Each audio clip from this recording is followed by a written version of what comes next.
सुप्रभात प्यारे विद्यार्थियों। आज की इस ऑनलाइन कक्षा में आप सभी का हार्दिक अभिनंदन। आज हम कक्षा 10 के अध्याय 3 आनुवंशिकी यानी कि जेनेटिक्स का अगला पार्ट पढ़ेंगे। हमारे पिछले 2 पार्टों में हमने आनुवंशिकता क्या है, आनुवंशिकी क्या है, आनुवंशिकी खोज किसने की, आनुवंशिकी शब्दावली आदि के बारे में पढ़ा था। आज की हमारी इस पाठ की जो अंतिम कक्षा है वो मेंडल के जो वंशागति के नियम है उनके साथ पूरी होगी। तो जो आज का हमारा टॉपिक है वो है मेंडल के वंशागति के नियम। क्या है? मेंडल के वंशागति के नियम। आप हेडिंग लगा लीजिए, मेंडल के वंशागति के नियम। मेंडल के वंशागति के नियम।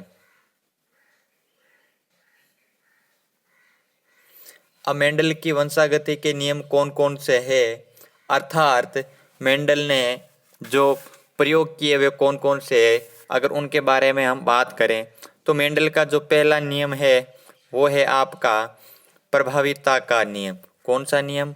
प्रभाविता का नियम। तो आप पहली हेडिंग लगा लीजिए, प्रभाविता का नियम। हेडिंग लगा लीजिए आप, प्रभाविता का नियम। अब देखिए प्रभाविता का नियम होता क्या है, इसमें है क्या। अगर इसमें हम देखें तो मेंडल ने एक संकर संकरण के परिणाम, यानी कि मेंडल ने क्या किया कि एक संकर संकरण करवाया। क्या करवाया? एक संकर संकरण। अब जब इन्होंने एक संकर संकरण कराया तो उसके जो परिणाम प्राप्त हुए थे, यानी कि एक संकर संकरण करवाने पर जो उसके परिणाम प्राप्त हुए थे उस पर आधारित कौन सा नियम है? प्रभाविता का नियम है। इस नियम के अनुसार, यानी कि इस नियम के जो प्राप्त परिणाम हुए थे उससे क्या निष्कर्ष निकला कि जब एक लक्षण के लिए जो विपर्यासी समयुग्मी, कौन से युग्म जी? समयुग्म जी।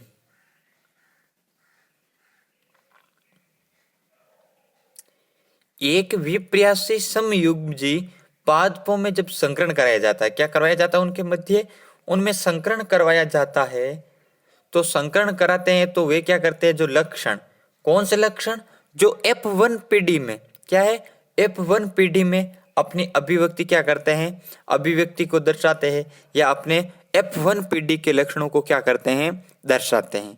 प्रभावी कहलाता है। क्या कहलाता है? प्रभावी। अब उसके बाद क्या होता है कि जो लक्षण F1 पीढ़ी से अपनी अभिव्यक्ति नहीं दर्शाता है, क्या करते हैं? F1 पीढ़ी से अपनी अभिव्यक्ति नहीं दर्शाते हैं, वो क्या कहलाते हैं? अप्रभावी। यानी कि जो प्रभाविता का नियम था मेंडल का, किस पर आधारित था? एक संकर संकरण पर आधारित था। उन्होंने क्या किया, या इस नियम के क्या निष्कर्ष निकला कि जब एक लक्षण के लिए विपर्यासी कौन सा युग्म जी? समयुग्म जी पादपों में संकरण कराया जाता है। क्या करवाया जाता है? संकरण करवाया जाता है। तो आप लिखिए, मेंडल का यह नियम एक संकर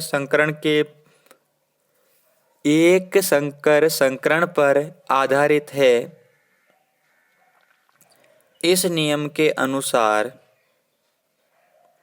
जब एक लक्षण के लिए विपर्यासी समयुग्मजी पादपों में संकरण कराया जाता है तो वह लक्षण जो F1 पीढ़ी में अपनी अभिव्यक्ति दर्शाता है प्रभावी कहलाता है, तथा वह लक्षण जो F1 पीढ़ी में अपनी अभिव्यक्ति नहीं दर्शाता है उसे अप्रभावी कहा जाता है। उसे अप्रभावी कहा जाता है। ये तो क्या था? अपना प्रभाविता का नियम। क्या था? प्रभाविता का नियम। ठीक है। अब 2 नंबर नियम आप हेडिंग लगाइए, पृथक्करण का नियम।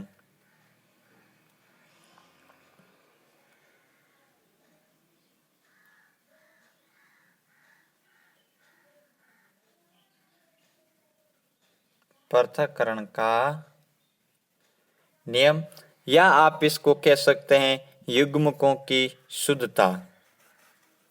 युग्मकों की शुद्धता, युग्मकों की शुद्धता का नियम।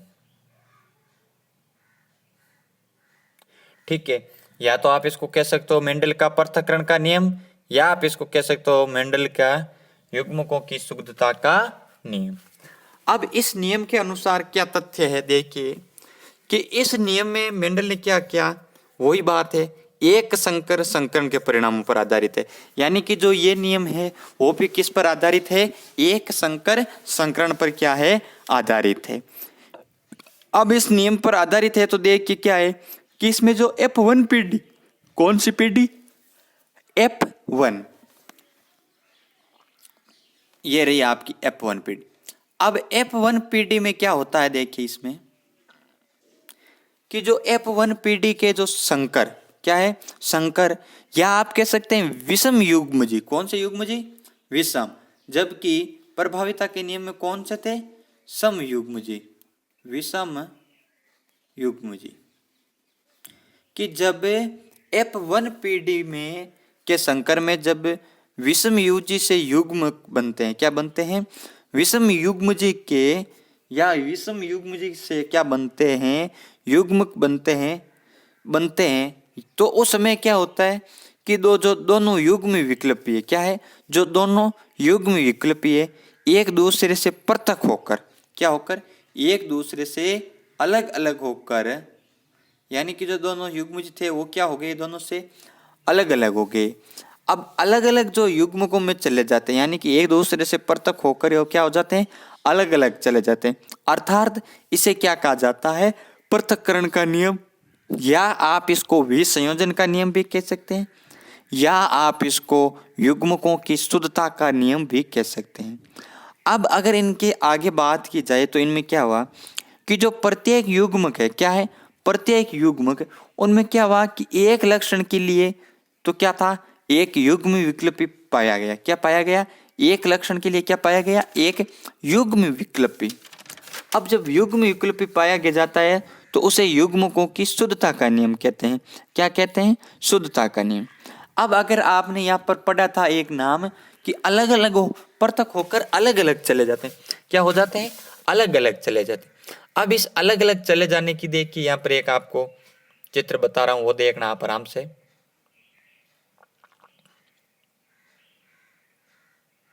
ये तो होते हैं आपके लंबे, समझ गए होंगे, ये आपके होते हैं बोने।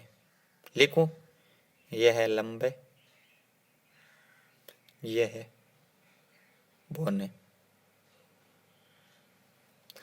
अब ये क्या हो जाते हैं, अलग अलग युग्म बना लेते हैं। क्या बना लेते हैं, अलग अलग युग्म बना लेते हैं।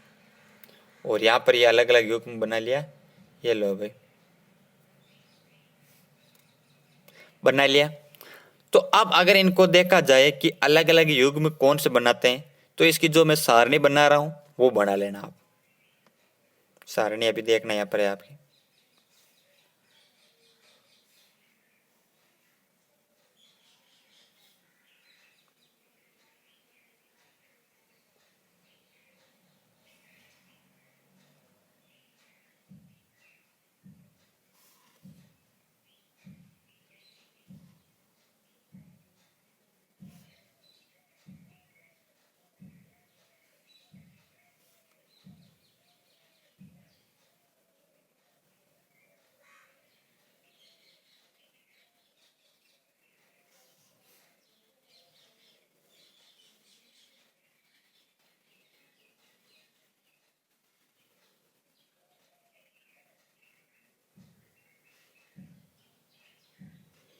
अब देखिए ये है आपकी एक सारणी, इसमें से आपके जो ये लक्षण वाले हैं हो जाएंगे इधर उधर। यहाँ पर ये है कैपिटल टी वाला और यहाँ पर है स्मॉल टी वाला, फिर वही सेम पोजीशन यहाँ। अब वो अलग अलग पृथक कैसे होंगे वो देखिएगा कि जब आप इसमें देखते हैं तो पहला लक्षण कौन सा प्राप्त हुआ था, इसमें लंबे का प्राप्त हुआ था। किसका प्राप्त हुआ था? लंबे का। दूसरा भी किसका प्राप्त हुआ? लंबा है। ये भी कौन सा है फिर? लंबा है। लेकिन यह लक्षण वापस कौन सा आ गया आपका? बोना। कौन सा आ गया? बोना। कैसे? ये दोनों आपस में मल्टीप्लिकेशन हुए तो भी ये आया, ये दोनों आपस में मल्टीप्लिकेशन हुए तो भी आया। तो आया बड़ा का लक्षण नहीं आया। ये दोनों वापस मल्टीप्लिकेशन हुए तो भी बड़े वाला लक्षण है। लेकिन जब ये आपस में दोनों मिलेंगे तो कौन सा लक्षण आया? छोटे वाला। अब इनमें लक्षणों जो लक्षण प्रारूप है, कौन से प्रारूप? लक्षण प्रारूप। अब अगर लक्षण प्रारूपों का जो अनुपात देखा जाए तो लक्षण प्रारूपों का तो अनुपात है 3:1, यानी कि 1, 2, 3, ये 1। और अब अगर जीन प्रारूप का लक्षण अनुपात देखा जाए तो 1:2:1 है। ये होता है आपके पृथक्करण का नियम, या आप इसको कह सकते हैं शुद्धता का नियम, या आप इसको कहते हैं युग्मकों की शुद्धता का नियम। चलिए अगला जो हमारा नियम है वो है संकर पूर्वज संकरण। क्या है? संकर पूर्वज संकरण। ये नियम नहीं है, इसके बीच में एक टॉपिक है, वो पढ़ना है आपको। हेडिंग लगा लीजिए आप, संकर पूर्व संकरण। मैं लिख देता हूं।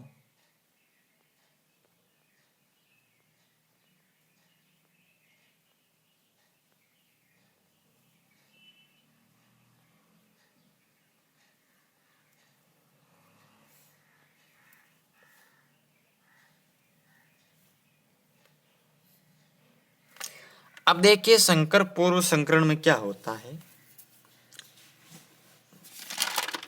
इसमें अगर बात की जाए तो क्या होता है कि जो F1 पीढ़ी यानी कि लंबे पौधे, यानी कि F1 पीढ़ी, ये रही आपकी F1 पीढ़ी। इसमें क्या हुआ कि ये लक्षण के पौधों का जब संकरण क्या करवाया? संकरण। तो संकरण कराया तो जब दोनों जनक थे, कौन सा जनक? जब दोनों जनक थे, दोनों जनक कौन कौन से प्राप्त हुए अपने को? कैपिटल टी यानी कि शुद्ध लंबा, या फिर अपने को कौन सा प्राप्त होगा? स्मॉल टी यानी कि शुद्ध बोना। अब आगे बात करें तो इन दोनों में से किसी को एक साथ ले लिया। क्या ले लिया? दोनों में से किसी को क्या कर लिया? एक साथ ले लिया। अब जब इनको एक साथ लिया जाता है फिर उनको संकरण करवाया जाता है। क्या करवाया जाता है? संकरण या हाइब्रिडेशन करवाया जाए तो इसको क्या कहा जाता है? संकर पूर्वज संकरण। संकर पूर्वज संकरण। आया समझ में? अब ये दो प्रकार का होता है। कितने प्रकार का? दो प्रकार का। पहला प्रकार होता है इसका बाह्य संकरण,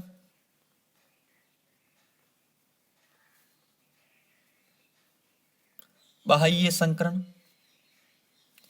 दूसरा होता है प्रेक्षण संकरण। क्या होता है? प्रेषण संकरण। अब अगर बाह्य संकरण के बारे में बात की जाए कि यह बाह्य संकरण होता क्या है, उसकी हम बात करें तो देखिए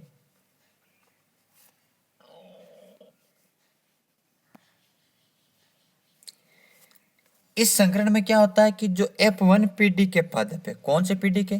F1 पीढ़ी के, जो कौन से है? लंबे है। शुद्ध लंबे नहीं, लंबे। इनका संकरण क्या करवाया जाता है? इनका संकरण। अब इनका संकरण किसके साथ होगा? आपके जो प्रभावी संकरण। किसका प्रभावी जनक होगा? इसका ही। यानी कि संकरण है वो अपने ही प्रभावी जनक यानी कि शुद्ध लंबे से करवाया जाता है। क्या कराया जाता है? खुद के जो प्रभावी जनक है उनसे क्या करवाया जाता है? इनका संकरण करवाया जाता है। तो ये संकरण क्या कहलाता है? बाह्य संकरण। अब अगर इनका संकरण देखा जाए तो देखिए सारणी,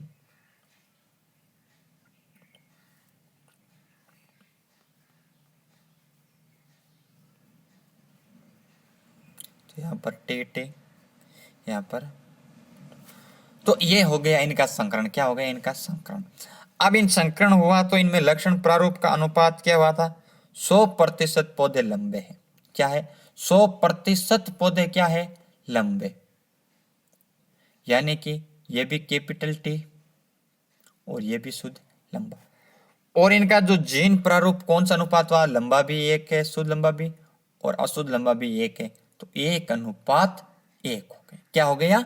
1:1 हो गए। ये था आपका कौन सा? बाह्य संकरण। अब अगर बात की जाए प्रेक्षण संकरण के बारे में, तो प्रेक्षण संकरण में देखिए कि जो F1PD यानी कि वही लंबा पौधा का संकरण, क्या संकरण बाह्य में तो किससे करवाया था? प्रभावी से करवाया था। लेकिन परीक्षण में किससे करवाएंगे? अप्रभावी जनक से। कौन से? अप्रभावी जनक से। अब जब इनका अप्रभावी जनक से संकरण कराया जाता है, अर्थात शुद्ध बोलने के साथ इनका संकरण करवाया जाता है, तो इस संकरण को क्या कहा जाता है?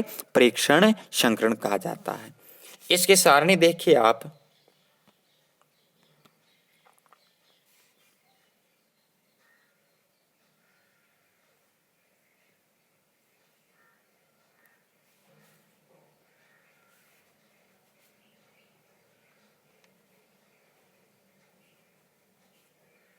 अब देखिए अगर लक्षणों का अनुपात देखा जाए तो 50% तो क्या अपने लंबे और 50% क्या है?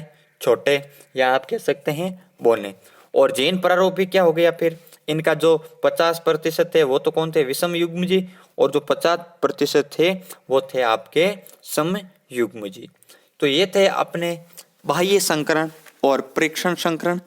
अब अपने मेंडल के जो नियम प्रतिपादित किए थे उनका तीसरा और अंतिम नियम है, वो है स्वतंत्र अफ्यून का नियम। कौन सा? स्वतंत्र अफ्यून का नियम। तो आप हेडिंग लगा लीजिए, स्वतंत्र अफ्यून का नियम। मैं लगा रहा हूं, आप देख लेना।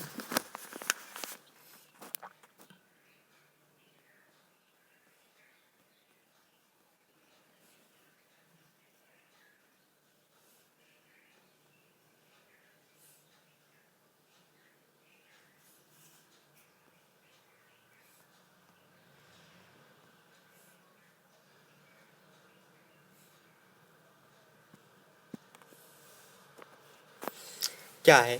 अब स्वतंत्र अफ्यून के नियम के बारे में बात की जाए तो आप देखिए स्वतंत्र अफ्यून का नियम क्या है कि इसमें क्या होता है कि द्विसंकर संकरण।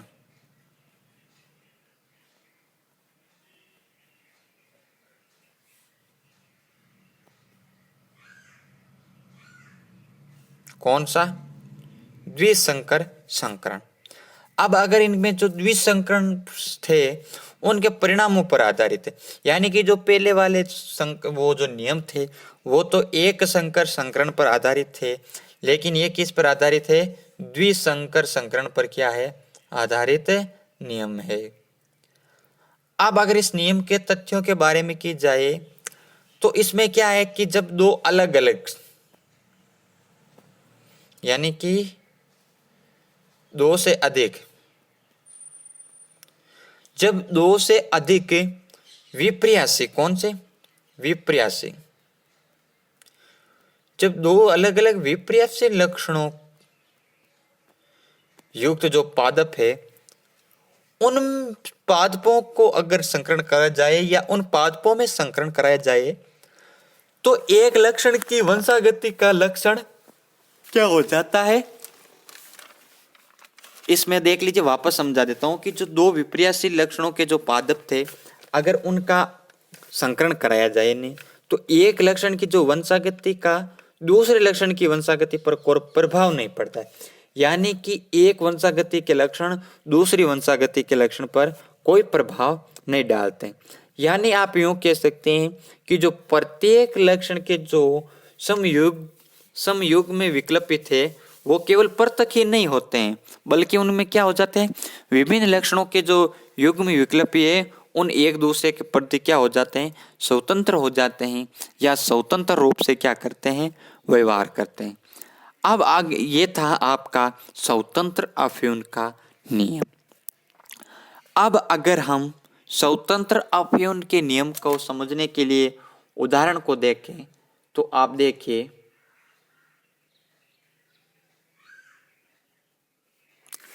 जब आपने एक मटर के समयुग्म की या सग्म युग्म जी पीले गोलाकार को आप व्यक्त करोगे,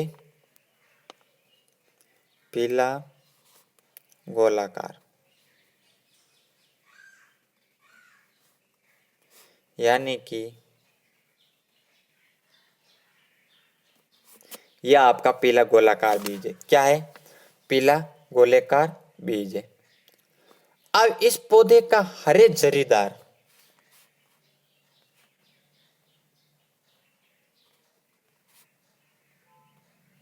कैसे?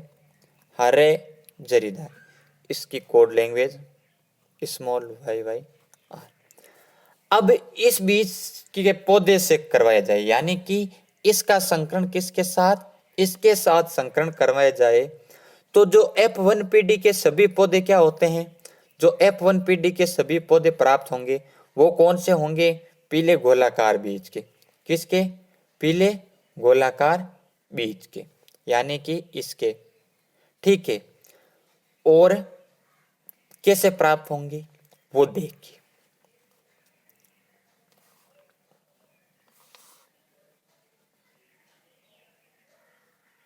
ये रहा आपका पीला गोलादार बीज। क्या रहा? पीला गोला बीज। या इनका कराया स्वपरागण।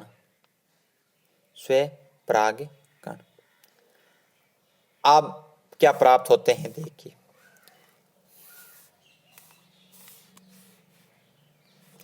एक प्राप्त हुआ आपको, दूसरा ये प्राप्त होगा आपको, तीसरा आपको ये प्राप्त होगा और चौथा आपको ये प्राप्त होगा। ये 4 युग्मक प्राप्त हुए। क्या हुए? 4 युग्मक प्राप्त हुए। पहला युग्मक हुआ आपको कौन सा? पीला। दूसरा कौन सा है? दूसरा है आपका हरा जुरीदार। तीसरा फिर वही आपका पीला हरा। तो अगर इसके आगे अगर इसकी सारणी के बात करते हैं तो अपने को कौन कौन से जो प्रकार के पौधे प्राप्त हुए थे वो देखिए अगले पेज पर। इनका क्या अनुपात होगा तो उसकी सारणी ध्यान से समझ लेना आप।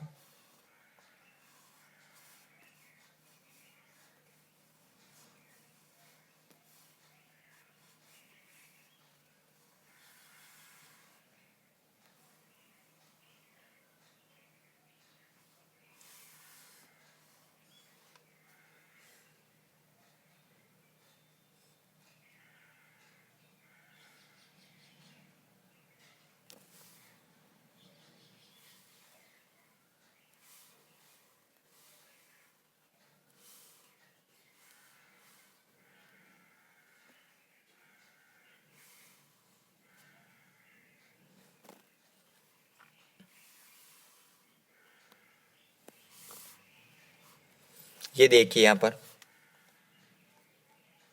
संकरण। ये पहला तो अपने को वाई आर प्राप्त हुआ, ये वाई स्मॉल आर वाई वेब कैपिटल आर और ये दोनों ही स्मॉल।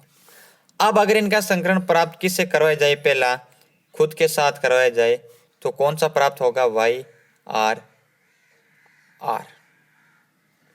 यहां करवाया जाएगा तो कौन सा होगा? Y Y R R. यहां करवाया जाएगा तो Y Y R Y Y R. यानी कि इन एक दूसरे का आपस में क्या करना है? मल्टीप्लिकेशन करना है। क्या करना है? मल्टीप्लिकेशन करना है। तो इस प्रकार जो ये प्राप्त होंगे, तो पौधे कौन से प्राप्त होंगे? पीला। बीज कौन सा प्राप्त होगा? पीला और गोलाकार। फिर कौन सा होगा? हरा गोलाकार, और या आप कह सकते हैं हरा जुरीदार। अब अगर इनके अनुपात के बारे में बात की जाए, तो जो लक्षण प्रारूपों का जो अनुपात होगा वो आपका होगा 9:3:3:1। और अगर जीन प्रारूप देखा जाए तो ये आपके काफी बड़ा होगा। कैसे? 1:2:4:1:1:2:1:1:2:1। ये इसका कौन सा होगा? जीन प्रारूप लक्षण। कौन सा? जीन प्रारूप लक्षण। अब अगर हम इस पाठ के अंतिम टॉपिक के बारे में बात करें तो हेडिंग होगी आपकी मेंडल के वंशागति नियमों का महत्व। यानी कि मेंडल के इन नियमों का क्या महत्व है, क्या इन नियमों का क्या महत्व है। अगर इनके महत्व के बारे में हम बात करें तो देखिए, जो नियम दिए थे, जो सजीवों में प्रभाविता के लक्षण का पाया जाना क्या होता है, यानी कि उनमें प्रभाविता के लक्षण यानी F1 पीढ़ी के लक्षण का F2 पीढ़ी में पाए जाने का लक्षण वो अत्यंत महत्वपूर्ण है। क्यों महत्वपूर्ण है? कि अनेक जो हानिकारक को जो घातक जीन अप्रभावी होने के कारण क्या कर लेते हैं, प्रभावी जीन की उपस्थिति अपने आप को अभिव्यक्त नहीं कर पाती है। दूसरी बात की जाए तो जो मेंडल के पृथक्करण नियम की प्रस्तुति से जो जीन संकरण की क्या होती है, पुष्टि होती है। और फिर क्या है कि जो पृथक्करण के नियम अनुसार जब दो जीन के मध्य युग्म विकल्पी होते हैं, क्या होते हैं? दो युग्म विकल्पी होते हैं, तो क्या करते हैं कि जो दो विपर्यासी लक्षणों को नियंत्रित करते हैं। कौन से लक्षणों को? दो विपर्यासी लक्षणों को नियंत्रित करते हैं। ठीक है। अब अगर आगे बात की जाए तो उसमें जो संकरण विधि से जो अनुपयोगी लक्षणों को क्या किया जा सकता है, हटाया भी जा सकता है।